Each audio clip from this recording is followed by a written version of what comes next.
A large percentage of more than 1 million honeybees were destroyed in a deadly collision on the interstate near Wisconsin Dells over the weekend. Authorities say the driver of this Chevy Impala, 63-year-old Frank Williamson of Minneapolis, was killed when he drove across the interstate median Saturday and crashed into a semi-trailer full of honeybees.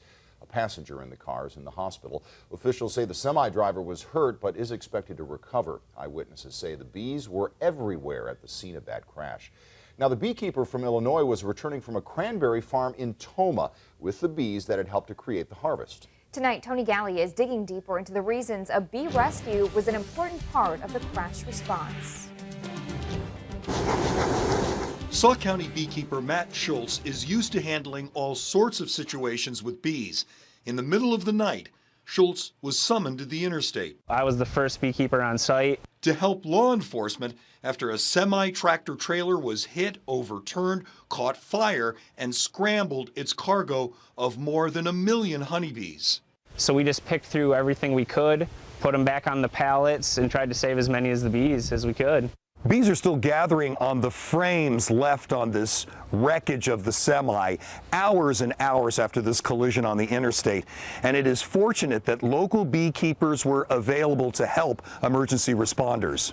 The fire department and the police just didn't know what to do or how to deal with that type of situation. Schultz and other experts say a gradual decline in the honeybee population as a result of pesticide application and other environmental factors makes it imperative to preserve bees.